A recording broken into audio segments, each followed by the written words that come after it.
I still remember the way the gravel crunched under our tires that day. There's a certain sound it makes, like the whole world slows down and breathes a little deeper. That's the sound you get in places where the noise of city life just disappears. After all those months buried under courthouse lights, custody hearings, lawyers who shook their heads with more pity than answers, I didn't want anything except silence. Real silence, the kind that settles over your shoulders like a blanket at dawn before anyone else wakes up. That's what I was searching for as I steered my old pickup truck around the bend and saw Grandpa's bridge, this weathered wooden thing arching over the creek like it was guarding the last good piece of earth left. But I didn't see a bridge, not just boards and beams. I saw hope, maybe salvation, something I hadn't felt in a long, long time. My daughter Ellie was in the back seat, tucked up in a nest of blankets, arms wrapped around that faded, stitched-up rabbit she'd had since she was 3. She was 8 now, big enough to know something was wrong, too young to carry the weight of it. Divorce had steamrolled our lives. There were mornings I couldn't tell if I was holding her up or if she was the only thing holding me together. But this place, this patch of land shadowed by pine trees and golden willows, it had always been a refuge. I came here the first time as a teenager, back when my own parents' voices could shake the windows, back when running away was the only way I knew to survive. Grandpa's house always felt like it was waiting for me, and now it was waiting for both of us. Grandpa stood out on the porch, arms folded over his chest, just like he'd been expecting us for years. He never really changed in my mind. Tall, wiry, the kind of old man you figure could wrestle a bear and probably come out on top. His beard was white as snow, carved right out of stone, and his eyes, those eyes, steel blue, sharp enough to see through you, but soft enough to tell you it was all right to fall apart. "Took you long enough," he said, and I laughed, though my voice caught somewhere between my chest and my throat. He didn't ask questions, didn't say a word about the tear stains on my collar or the U-Haul truck lumbering up the drive. Just opened the screen door and said, "Home's always open. You know that." Walking back into that house felt like stepping into an old photograph. Nothing had changed. The wind still danced through the trees the same way the orchard out back stood proud and stubborn. Rows of gnarled apple trees Grandpa had flat out refused to cut down, no matter how many times the HOA sent letters begging him to modernize. The creek still hummed under the bridge, carrying away yesterday's troubles. That bridge, though, that was Grandpa's masterpiece. Built it himself after the war, cut the timber from our own woods and reinforced it with steel plates he'd salvaged from God knows where. It's not just a bridge, he'd always say, it's a line between what's ours and what ain't.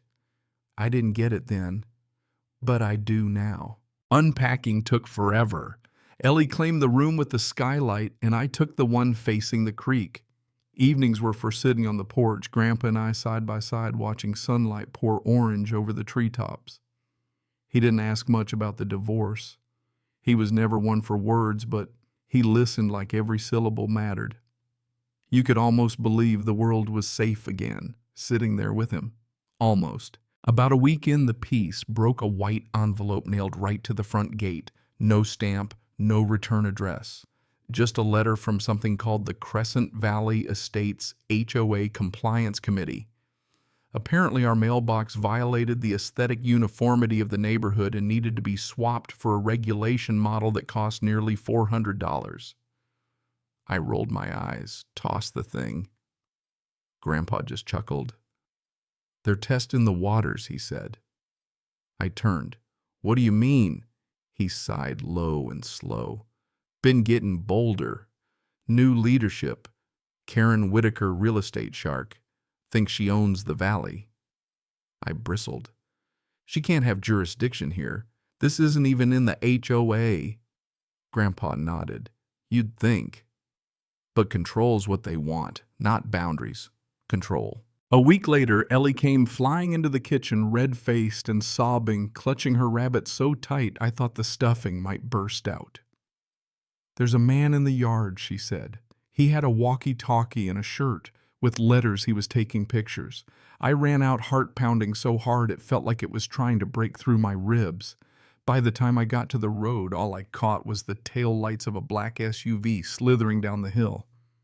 I memorized the plate just in case. That night another letter showed up, this time about unauthorized fencing and an unregistered structure, the same damn tool shed that stood for 40 years. "What is this crap?" I snapped. Grandpa read the letter, folded it crisp, and muttered, "War by paper. They want us scared, want us to jump." I'd seen that before, people who smile while they twist the knife. My ex was one of them. Next morning, Grandpa walked me down to the bridge, knelt by one of the boards, and pulled up a hatch I never even knew was there. Inside was a compartment steel-lined and bone-dry after all these decades. There were documents in there, deeds, old survey maps, photos of Grandpa building the bridge, proof that would make any county clerk nod their head. "They think they're playing checkers," Grandpa said. "But this board's been set a long time. All we got to do is wait." "Grandpa, are you planning something?" He looked at me, calm as the creek after a rain.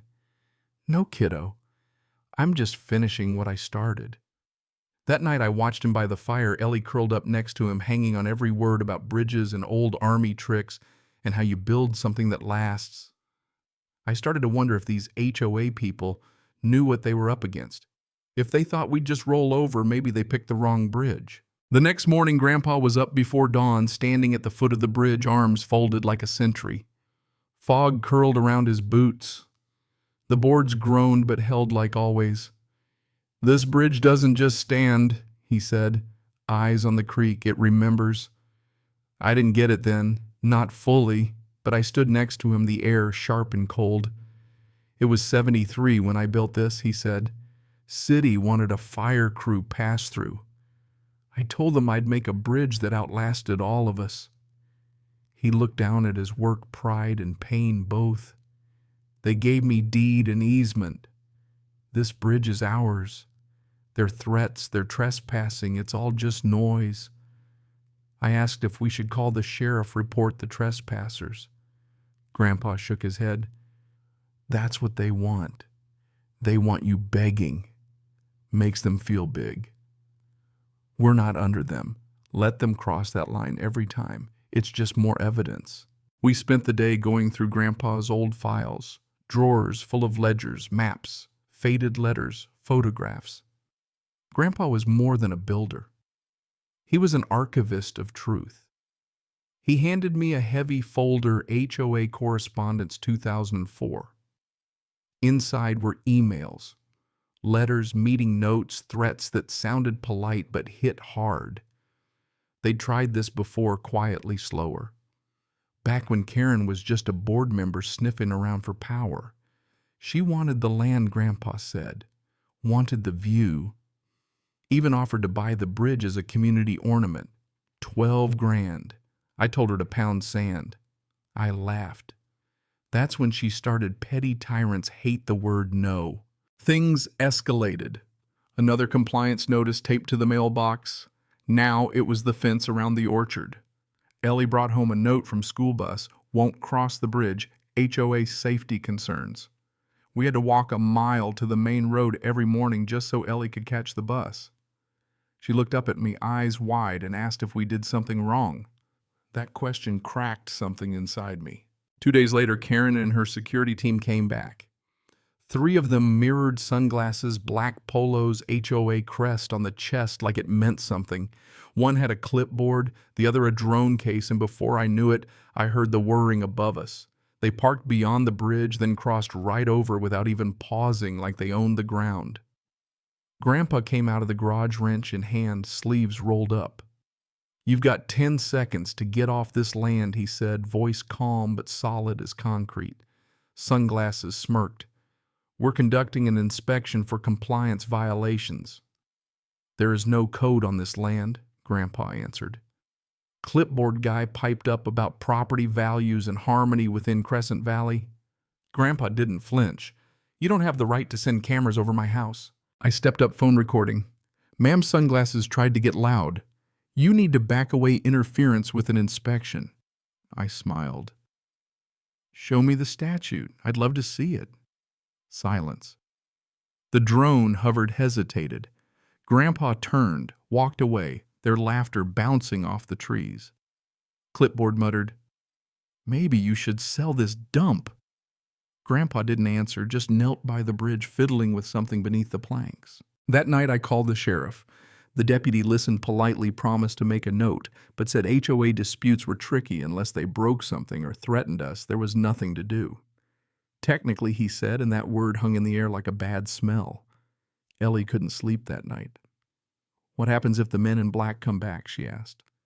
"We're not going anywhere," I told her. "This is our home. We've got Grandpa on the bridge." Later, I found Grandpa at his drafting table sketching something on a blueprint.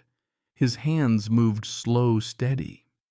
"What are you doing?" I asked. He looked up and smiled. "Just checking my work." First time I saw Karen Whitaker in the flesh, I almost didn't recognize her. Her name got whispered in town like poison ivy, something you can't get rid of, always itching. In person, she was so ordinary, blonde bob, crisp blouse, slacks, sunglasses big enough to hide half her face. She'd have looked like anyone's neighbor if she didn't have those two security goons flanking her. But when she opened her mouth, you could hear the steel. We were picking apples, me, Grandpa, Ellie, sun, warm fruit in our arms, Johnny Cash humming on Grandpa's lips. Then came the matte black SUV HOA logo gleaming. Karen stepped out, heels clacking over the bridge like a starting pistol. She didn't look at the house. She stared at us. "Miss Calder," she called, stopping at the orchard fence. "We need to talk." I wiped my hands, walked over Ellie hanging back. "Can I help you?" I asked, every muscle braced. "You're trespassing on restricted land," she snapped. "Come again." I blinked. This area was rezoned as common space by Crescent Valley Estates HOA in 2018. It's subject to regulation. You can't just harvest fruit without approval. I felt my jaw drop. "This is my family's orchard. It's been here over 50 years. Your HOA doesn't own a single tree." Karen pulled out a folder, waved it like a subpoena. "We sent notices, buyout packages, landscaping credits." "Didn't ask for credits," Grandpa said, stepping up. "And this bridge is the line. You crossed it." Karen's smile never touched her eyes. "We're maintaining standards. Unsanctioned agriculture introduces risks. Pests, irrigation, erosion affects property values." I barked a laugh. "Our apple trees are a threat to your home prices." "We've had complaints," she replied. "And let's not pretend we don't know who owns this land. There are inconsistencies in your paperwork." Grandpa's face didn't move, but his jaw flexed. Quiet meant trouble. "Take it up with the county clerk," he said. "We've got deed surveys before your subdivision was even a blueprint. I built this bridge, reinforced it, maintain it. You're standing on my timber." "Then I suggest you remove it," Karen said. "It blocks public access to community development land. If it's not down in 30 days, the HOA will consider alternative enforcement." I stared. "Is that a threat?" She tilted her head. "A courtesy." Then she walked off, security trailing behind. I made 3 phone calls that afternoon. County land office, lawyer friend, local paper editor. The lawyer confirmed we were right. Land was private outside the HOA by half a mile. But if they're claiming common space or making up rules, it's just intimidation, nothing criminal. It's fear confusion. That's their weapon. I wrote that down, fear confusion. Grandpa and I sat in silence that night, sipping tea. "She's not going to stop," he said. "She'll send more fake cops flyers, maybe a lawyer. She's used to people folding." "I'm not folding," I said. He nodded. "Then we prepare for the next time they cross that bridge." Over the next week, Grandpa became laser-focused. Not angry, just ready. He reinforced the bridge swap planks for heavier ones, installed a pressure gauge under a support beam wired to a monitor in the shed. "Tells me how much weight's on the bridge," he explained. "If something big comes trucks, I'll know." He didn't say what he'd do with that info. Didn't have to. Meanwhile, letters kept coming, some in envelopes, others tacked to the gate or mailbox. Now we were accused of running unapproved agricultural operations, maintaining unsafe historical structures, harboring hazardous materials. We laughed until I noticed Ellie never played near the orchard anymore. She stuck close to the house. She asked to sleep in my room. One afternoon, I found her at the window staring at the bridge. "Do you think they'll come again?" she whispered. I wrapped her in my arms. "Yeah, I do. But we'll be ready." The bridge waited with us, silent, strong, older than any of us. 2 days after Karen's visit, the SUV came back. This time, there were two both black HOA logos in gold vinyl, trying too hard to look official. But the men inside set my teeth on edge, 6 of them all in black HOA enforcement stitched across their backs, utility belts like dollar store mall cops. They drove straight over the bridge, didn't hesitate, didn't ask, just rolled right onto our land gravel, screaming under their tires. I was on the porch with my coffee when I heard them. Grandpa was already at the door, face like stone. "Stay behind me," he said. But I didn't. I followed, phone already recording. The SUVs stopped in the orchard. The tallest man got out first, shaved head, aviators, too stiff posture. "Mr. Calder," he called. Grandpa didn't answer. "I'm with the Crescent Valley Estates HOA Compliance Enforcement. We're here to execute a notice of entry for inspection." "There's no such division," I said. The man turned to me. "Ma'am, stand back, official business." I lifted my phone. "You're on private property. You've crossed a private bridge. No jurisdiction." Another guy with a clipboard and scanner stepped forward. "We've received multiple reports of safety violations. We're conducting a perimeter evaluation under clause nothing." Grandpa cut in, voice low. "I built this bridge, Calder property, since '73. You're trespassing. You're obstructing compliance review," the first man snapped. "Are you law enforcement?" I shot back. Silence. Bonded officers. Nothing. "Then you're just guys in matching shirts." That riled them. Clipboard guy stepped closer. "If we don't get cooperation, we'll escalate." Grandpa stepped toward him. "Try it." The man flinched. More doors slammed. 2 more officers released a drone buzzing overhead like a hornet. Ellie screamed from the porch, panic real and raw. I spun around. She hadn't seen this many uniforms since CPS came to our old house. She ran inside. Something inside me snapped. I stomped up to the drone guy. "You're filming my home, my kids inside. That's illegal. You got a warrant?" He smirked, tilted the drone lower. "Daring me." That's when Grandpa did something I'll never forget. He walked into the shed. The men barely noticed. I glanced at the bridge monitor. Needle was twitching. The pressure threshold hit. Both SUVs were fully over the line now, way past center beam. Grandpa came out, wrench in hand, face set. He knelt by the far beam, reached under, and with surgical precision, click. The right side of the bridge groaned and dropped, not collapsed but tilted, just enough for both SUVs to lurch forward, men stumbling as they scrambled to their cars. A rear axle dipped in the creek. The drone spun and crashed into the weeds. "What the hell?" someone yelled. "You sabotaged the bridge." "Nope," Grandpa said, dusting his hands. "Release the tension pin. Structural safety. Look it up." "You're going to jail," they shouted. "For fixing his own bridge," I shot back. They didn't cross back, just called for help on the radio, 1 SUV stuck in the mud. We watched from the porch as they struggled for 45 minutes to get free. Ellie sat beside Grandpa. "They're not real police, are they?" "Nope." "Then why are they so angry?" "Because they think being loud is the same as being right." When the last SUV left, the driver rolled down his window. "This isn't over." Grandpa raised his mug. "It is for today." They sped off. That night, Grandpa reset the pin and showed me how the tension mechanism worked, an old Army trick. Legal safe, just a reminder you're crossing a line and not everyone lets that slide. "Why not just take the whole bridge down?" I asked. "Sometimes it's more powerful to let them cross than show them they shouldn't have." I went to bed that night with a new feeling. Not fear, clarity. We weren't victims, we were the line. And now they knew it.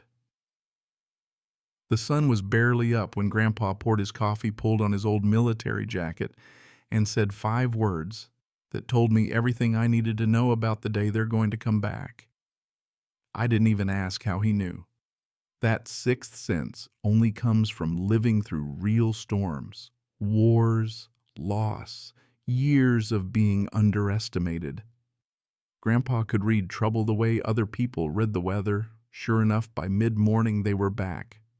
Same black SUVs, but this time there was a white pickup trailing behind. No logos, no decals, just an old Ford with a rust-spotted ladder in the bed. The kind of truck you hire when you want muscle, not paperwork. They brought muscle, Grandpa muttered. I watched from the window with Ellie at my side, both of us holding our breath. I'd told her that morning no matter what happened she had to stay inside. But the tension in the air was thick enough to cut. The lead SUV stopped just before the bridge, cautious now after yesterday's mess. Karen stepped out, clipboard in hand, sunglasses on, hair pulled tight. Her security fanned out like soldiers on parade, 6 of them this time, each with radios and brand new matching hats, like the hats would change what was coming. Grandpa stepped off the porch, steady, like he was walking into church. Calm, grounded, like he'd done it all before. Karen called out across the bridge, "Mr. Calder, we're invoking our right to remediate structural hazards that pose a danger to the community under Crescent Valley Estates. HOA Code 9.1b. We're entitled to inspect and repair unsafe entryways on community-adjacent properties." I walked out beside Grandpa and called back, "This isn't community property. We have documentation." Karen didn't blink. "Your bridge intersects a shared easement. That was a lie, and I said so." Grandpa just stood, arms crossed, eyes flat and cold. "Stand aside," Karen said, motioning to the 2 men from the pickup. "We have professionals here to assess, and if necessary, dismantle the hazardous structure." Dismantle? My voice shook, but Grandpa was steady. "You take 1 step on that bridge without a court order, and you'll regret it." Karen laughed, sharp and short. "Is that a threat, Mr. Calder?" "No," Grandpa said. "It's a warning." The laborers grabbed their tools, hammers, bolt cutters, a power saw. They didn't look like HOA employees, just 2-day laborers probably paid in cash to rip out whatever some rich lady pointed at. The first man put his boot on the edge of the bridge. Grandpa's hand slid into his jacket to the small wireless fob he'd shown me. 1 click and the locking pin would drop. "Step off," Grandpa said. The man hesitated. Karen scoffed. "Oh, please, you're bluffing." The laborer took another step. Clink, a metallic pop, followed by the groan of old timber. The right side of the bridge sagged just enough to make a point. The man jumped back, cursing. Karen spun on her heels. "What did you do?" "I told you to stay off my bridge," Grandpa said, voice iron flat. One of the HOA guards stepped forward, trying to look tough. "That's sabotage. That's criminal." Grandpa just stepped closer, voice low. "What you're doing is criminal trespass, attempted destruction of private property, endangerment of a minor since you've been sending drones over a home with a child in it. I have all your visits on tape. And unless you've got a marshal and a court order, you're done here." Karen's face flushed, pink jaw tight. "You think you can hide behind old paperwork and a rotted bridge?" Grandpa smiled.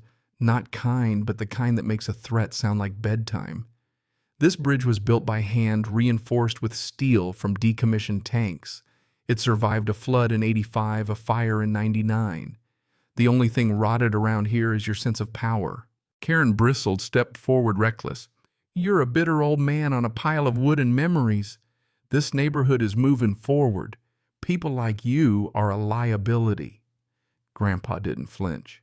"People like me are the reason you still have the freedom to throw your weight around. But make no mistake, you're standing on the edge of someone else's line. Cross it again, and this bridge won't catch you." She stared at him. For a second, I thought she might actually give the order, but something in Grandpa's eyes made her stop. It wasn't violence. It wasn't bravado. It was certainty. That's what scared her. She backed off. "This isn't over," she hissed. "It never is," Grandpa said, "but it is for today." She stormed off, white truck in tow, her security looking over their shoulders. As we walked back to the house, I said, "You really would have dropped the bridge if they were on it?" "No. But I'd have left their truck stranded here. Let him explain that to the sheriff." He smiled faintly. "Military engineering. Bridges that fold don't destroy, just isolate." That night, Ellie drew a picture at the kitchen table us on one side of the bridge, cartoon villains slipping in the mud on the other. "That's when Grandpa scared them away," she said. "You think they'll come back?" "If they do," she shrugged, "the bridge will scare them again." For the next few days, everything was too quiet. No letters, no SUVs, not even crows in the orchard. Even the land seemed to hold its breath. Grandpa spent the days reinforcing things I didn't understand, checking pressure gauges, sorting documents. Ellie started sleeping with her light on. I barely slept at all. Then just after sunrise one Friday, I heard them. Before I saw them, more tires on gravel, more than 2 or 3. I stepped onto the porch, phone in hand, and my heart sank. 4 vehicles this time, 2 black SUVs, a flatbed truck with coiled cables and metal equipment, and a navy blue pickup with red and blue lights on the dash. Not sheriff, not official, but official looking enough to scare most folks. They pulled right up to the bridge, all 4 not pausing. Deliberate. Psychological warfare make us feel surrounded, outnumbered, powerless. Karen stepped out of the lead truck wearing a trench coat and gloves, wind catching her hair just so. She wasn't pretending anymore. No friendly neighbor. She was here to win. Her men filed out like a raid team, toolboxes, pry bars, a portable cement mixer. They were going to tear down the bridge and pour a slab. "You can't be serious," I said, almost laughing. Grandpa wasn't behind me. He was by the shed, watching, waiting. Karen unfurled a legal-looking document. "Final notice," she said, voice echoing across the creek. "This structure has been deemed non-compliant, unsafe, obstructive to community development. The HOA is executing a removal and replacement under Article 11B.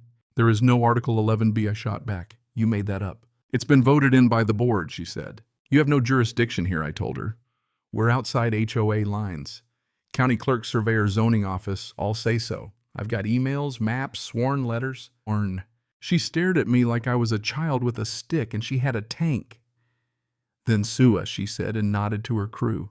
That was it. They started. Pry bars, wrenching boards off the bridge, cement mixer churning men, dropping rebar in the creek bed, taking measurements. They weren't bluffing. I shouted for Grandpa.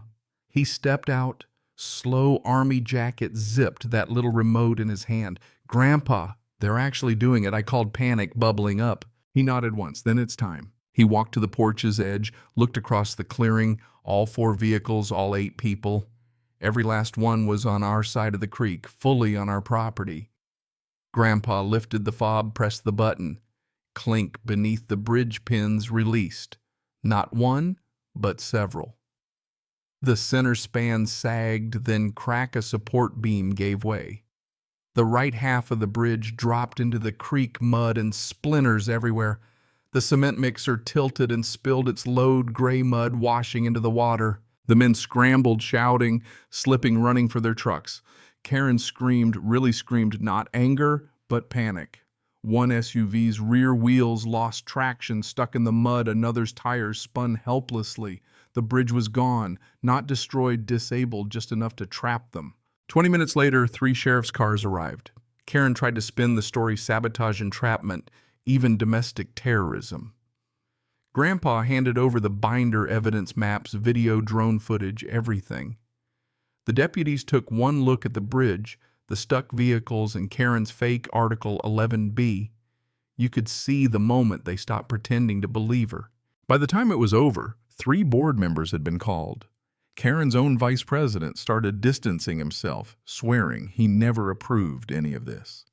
The laborers vanished down the road. Karen was told to remain at the scene while the county drafted charges, trespassing, property destruction, impersonating municipal authority. When the deputies left, Ellie ran out, jumped into Grandpa's arms. "Did we win?" she whispered. He squeezed her close. "No, sweetheart. We just told them where the line is." For 2 days, the bridge lay half submerged, a warning for anyone who needed reminding. County officials came back with flags, clipboards, 100 questions, but this time the questions were for Karen. I watched from the porch as she stood by her SUV, arms folded, jaw so tight it looked painful. Her controlled voice, perfect image, all unraveling. The county investigator, tall woman in khakis, windbreaker, reading district compliance unit, pointed over and over to the black line on the survey map, our boundary. Our bridge, our line. Grandpa stood beside me, silent arms folded, watching them cross and recross the same patch of earth they'd tried so hard to steal. They crossed it, I whispered. He nodded, and now they're the ones explaining. He was right. The bridge was just the stage. The real collapse was happening now. Word got out fast. Small towns run on gossip, and ours was already electric by the next morning. The local paper ran the headline, HOA Overreach Ends in Creek Chaos. They used the photo. Ellie snapped the cement mixer, half-sunk, one tire poking out like a dying dinosaur. Karen in the background, caught mid-gesture shouting at the deputies. The article quoted an anonymous homeowner, me, though they didn't print my name, and laid out the years of HOA threats, the phony rules, the forced buyout attempts, and now the utter collapse of their grand plan. But that was just the start. 2 days later, the same paper ran a follow-up HOA Board Faces County investigation after bridge incident.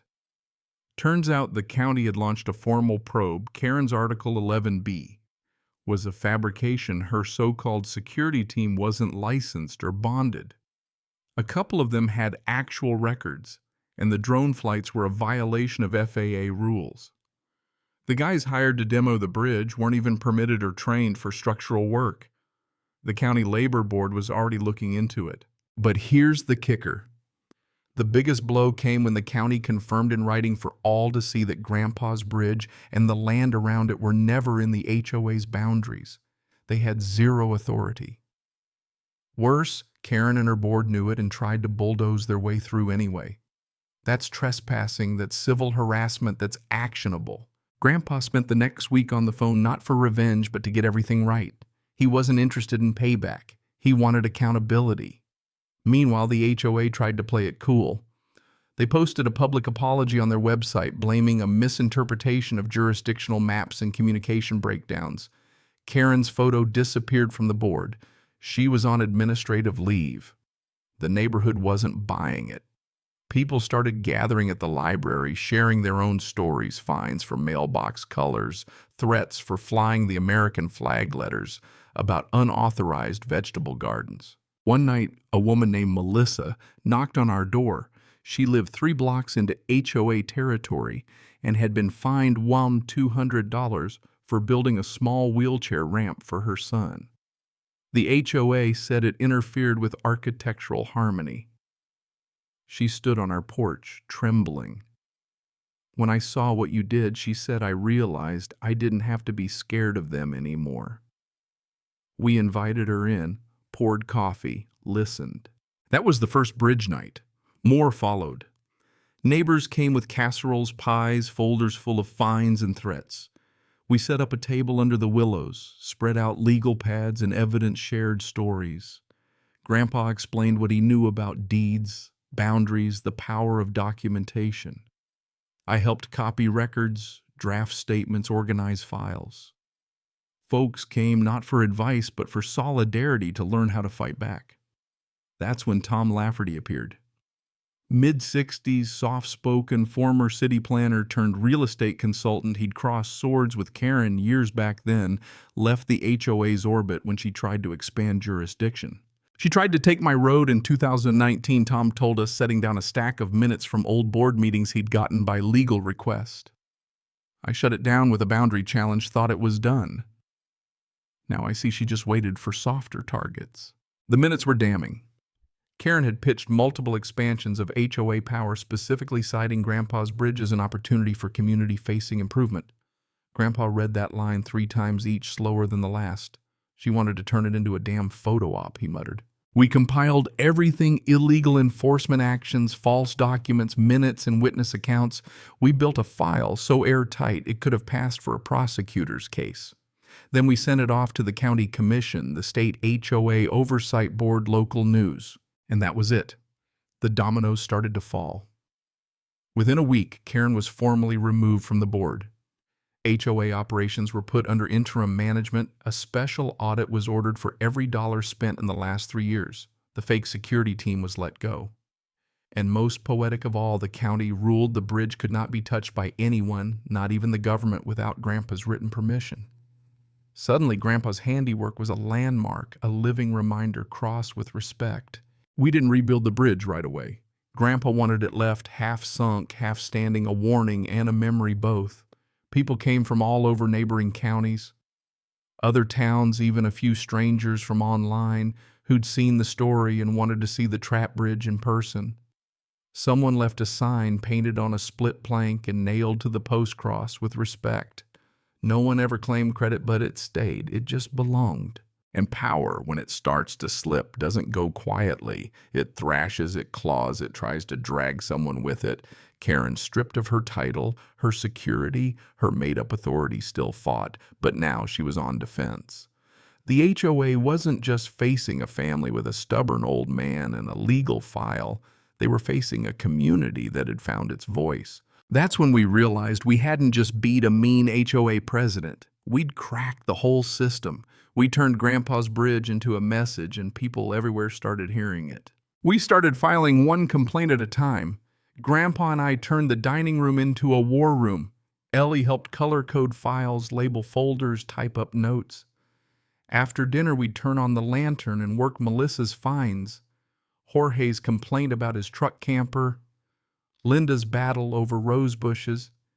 Every story got a file. Every file got a number. We filed 6 formal complaints: trespass, an attempted demolition, illegal drone surveillance of a minor misuse of HOA funds, impersonation of law enforcement, defamation, and harassment, and code manipulation. Each was backed with documents, photos, videos, maps, and statements from witnesses. The board tried to spin it, sent out a letter calling the whole thing a misunderstanding exploited by a disgruntled property owner. We taped that letter to our porch, scrawled, "Still not under your jurisdiction," in red. Then Grandpa had an idea. We made a video him at the edge of the broken bridge, hands in his jacket, telling the story fact by fact, no anger, just truth. I added drone footage, confrontation clips, maps with bold lines, Karen's recorded voice saying, "Then sue us." The video spread first in our town, then regionally, then online. Suddenly, we were getting emails from a libertarian podcast, a veterans forum, even other neighborhoods asking how we'd done it. People came from miles away. One guy from 2 counties over drove 3 hours just to hand Grandpa a file of his own HOA nightmares. "This bridge," he said, "gave me the guts to fight." Even former HOA insiders started coming forward. One night, Cheryl, Karen's old treasurer, knocked on our door, pale as a sheet. "She cooked the books," Cheryl whispered. "Used HOA money for those trucks, uniforms, the drone. None of it was voted on." We took her statement, added her to the witness list. The county had already frozen the HOA's accounts.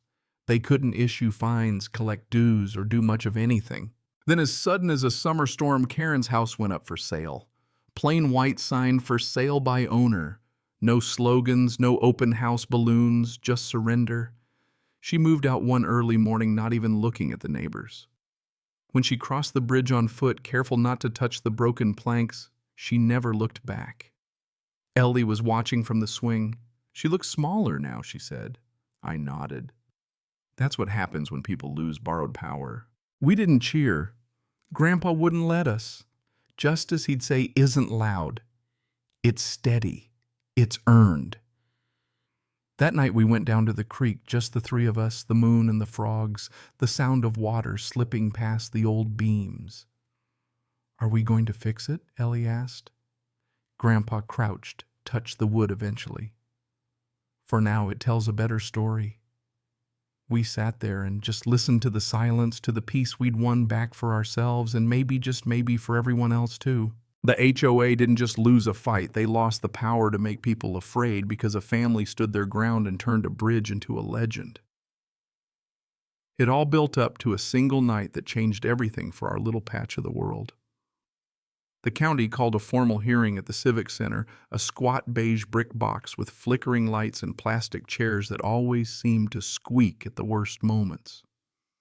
That night, every chair was filled. People stood against the walls, clutching folders, some holding hands, others just looking for the first time in years. like they belonged. We weren't there for drama. We were there for something more rare, accountability. Grandpa and I took seats up front. Ellie wedged herself between us, sketchpad on her knees, drawing little bridges and apple trees in the margins of the county agenda.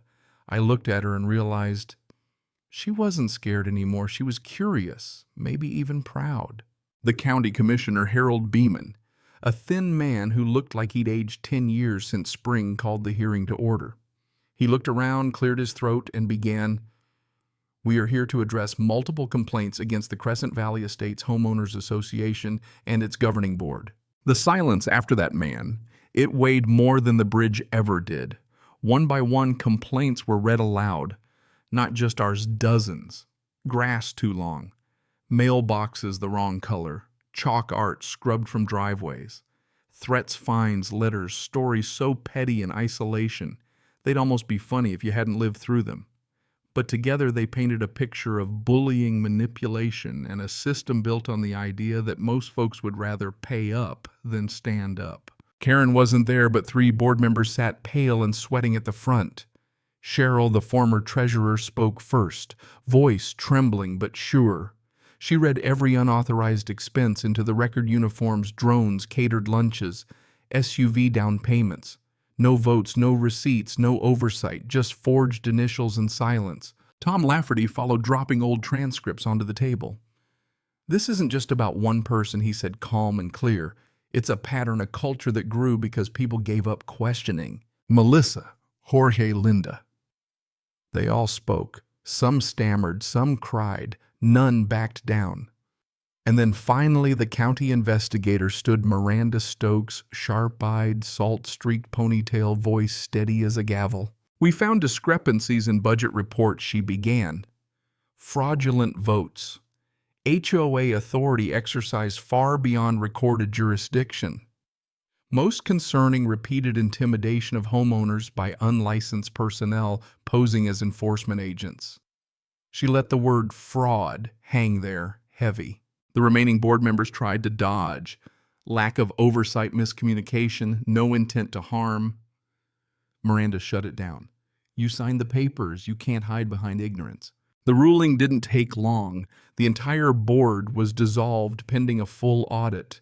A property management firm was appointed to keep things running in the interim. All funds spent in the last 3 years would be audited. The DA would receive everything on impersonation, misuse of funds, and fraud. Most shocking, the county revoked the HOA's charter, gone overnight. Legally, Crescent Valley Estates HOA just didn't exist anymore. There was no cheering, no applause, just a collective exhale, like people stumbling out of a storm shelter, blinking at the sun, not quite believing the tornado was gone. Grandpa shook Miranda's hand. "You did right by a lot of folks tonight," he told her. "You gave them courage," she replied. "I just followed the law." Grandpa nodded. "That's the best kind of justice." We drove home, late headlights sweeping over frost on the grass. Ellie asleep in the back seat, her rabbit tucked under her chin. Grandpa didn't speak until we hit the gravel. "It's not about the bridge," he said softly. I nodded. "It's about the line." He looked at me, eyes gleaming in the dark. "You give folks a line clear, strong, unmoving, they remember they can draw their own, around their homes, around their lives, around their dignity." The bridge was still broken when we pulled in, beams half dipped in the creek, but it didn't look ruined. It looked earned, like a marker stone. Life shifted in ways I never expected. The phone stopped ringing, no more notices, no more trucks with flashing lights. The orchard came alive again, trees, greener apples, sweet as honey. The creek ran clearer. Neighbors stopped by to talk, not to snoop sometimes, to say thanks sometimes, just to sit for a spell. One morning, Cheryl came by, a check in her hand, her HOA dues refund, she said, wanting to give something back. Grandpa waved it off. "You earned that. But if you want to help rebuild, you're welcome." We didn't rush to fix the bridge. For a while, its broken shape said everything. No more. Not here. Not again. That first snow came early that year, a soft blanket over the apple trees, the fence, the creek, even the half-sunken bridge. It was like the world was resting for the first time in a long while. I caught Grandpa one morning, mug of black coffee in hand, staring at the bridge. Ellie was on the other bank, waving and laughing, wrapped in a coat 2 sizes too big. "Do you think it's time?" I asked, nodding at the bridge. Grandpa didn't answer at first. He took a sip, eyes never leaving the bridge. Then after a moment he nodded. "It's time." There was no ribbon cutting, no press. Just us, and soon half the neighborhood with toolboxes and work gloves. Melissa brought a bag of nails. Jorge brought cedar planks from his shop. Even Tom showed up with blueprints and a measuring wheel. This time Grandpa said we build it better but not fancier. No stonework, no stamped concrete, just honest wood, steel, and sweat. We worked for 6 days. Ellie handed out sandwiches. Grandpa directed the work with a craftsman's patience. "It's not just about crossing water," he told me, fitting the steel spine beneath the deck. "It's about knowing who you are on both sides of it." By the 7th day, the new bridge stood simple, strong, chestnut-stained, lined with little solar lanterns. At its entrance, a plaque in Ellie's handwriting, "Cross with respect." There was no ceremony. We just walked across together side by side.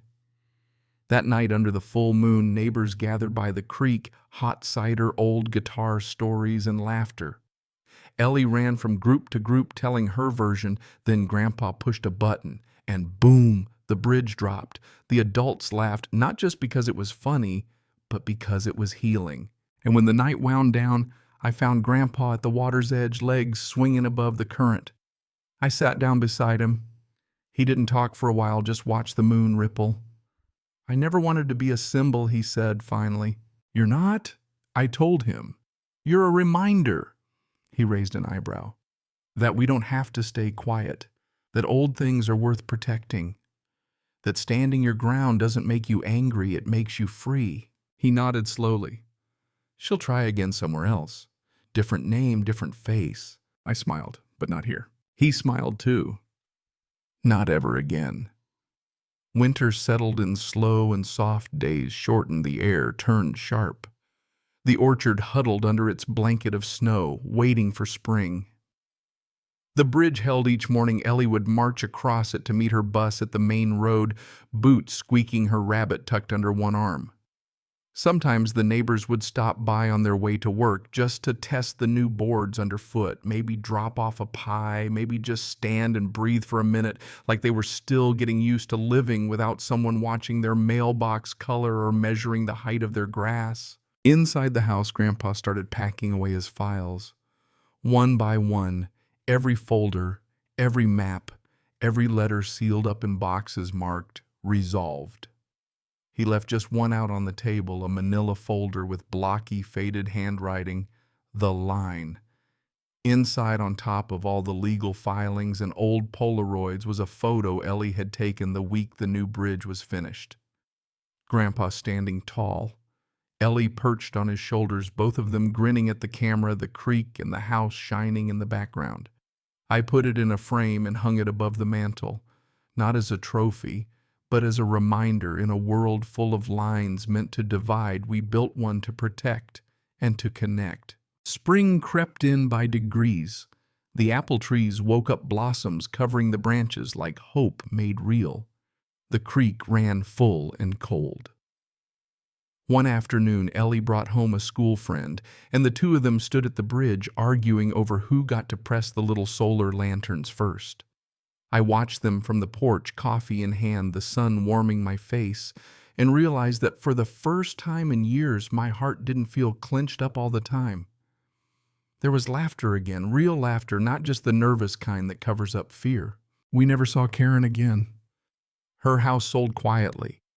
Some say she left town, others say she moved to a new development somewhere downstate. I'd be lying if I said I didn't sometimes wonder where she went, whether she tried the same tricks in some other place. But I never worried. Our bridge had done its work. For a while our story stayed local, something people told over coffee or at the feed store. But as spring turned to summer, it kept spreading. The trap bridge made the rounds online. More folks started pushing back on their own HOAs. Some even drove in just to see the bridge, take a picture, talk to Grandpa. Sometimes it felt strange being known for standing your ground, but most days it just felt right. One day, a reporter came out from a city paper, wanted to ask Grandpa what he thought about the future of homeowner rights. Grandpa just looked at him and shrugged. The future's like a bridge, son. You gotta build it solid if you want it to hold weight. Don't let anyone else tell you where your line is. That ended up as the headline, and I think he liked it, even if he'd never admit it. Summer went easy on us that year. Long days, cool nights, orchard thick with fruit. The bridge stood firm. I'd catch Grandpa sometimes, hands behind his back, walking the length of it slow, checking the bolts, running his fingers over the wood like he was saying a prayer. Still holding, I'd call from the porch. Better than ever, he'd say, eyes twinkling. The neighborhood changed, too. Without the old HOA, folks had to talk things out themselves. Sometimes it got messy. Someone painted their house a wild shade of blue. Another put up a giant wind chime that sounded like a church bell in a tornado, but nobody called the police. Nobody sent letters. People figured it out. And if someone tried to stir up drama, it never stuck. The old fear was gone. Fear was... Bridge nights turned into bonfire nights, music, food, kids running through the trees, grown folks trading stories and recipes, and sometimes even apologies. We became a real community, not because of rules, but in spite of them. The only thing posted was Ellie's sign at the bridge cross, with respect. As the leaves turned gold again, Grandpa slowed down a little. He spent more time on the porch, less time in the tool shed. Some days he'd take Ellie fishing at the creek or teach her how to sharpen a chisel, or just sit and watch the world. He seemed lighter somehow, like a man who'd been carrying a heavy pack for years, finally able to put it down. I took over more chores, learned to keep the records in order, walked the fence line in the mornings, made coffee for the neighbors. The house felt fuller, even when it was quiet. Sometimes late at night I'd sit by the fire and think about how close we'd come to losing it all, not just the land, but our sense of belonging, our right to just be without looking over our shoulders. That's the lesson I want to leave for Ellie, and maybe for you if you're still listening, still wondering if it's worth the fight. When the world tries to redraw your boundaries, when it sends noise and threats, and men in black shirts don't give up your ground, find your line, make it strong, make it clear, and let people know you're willing to stand on it. And if you ever find yourself at a bridge that looks a little worn, a little bent, remember sometimes the things that hold us up are the things that have taken the hardest hits. Sometimes it's the scars that make something worth crossing. We didn't defeat a villain. We just stood our ground long enough to remind people that they could do the same. And that's all a line ever really is, a way to say, this is who I am, this is where I start. The seasons kept turning. Grandpa's hair got whiter, Ellie got taller, and the bridge, well, it kept standing, even on quiet nights. When I walk down to the creek alone, I can feel it, the memory of every voice that's ever said, you don't belong, fading behind me, drowned out by the song of water and the promise of solid ground. We're still here, the line's still ours. And if you ever need to find your own, you're welcome to come and cross with respect.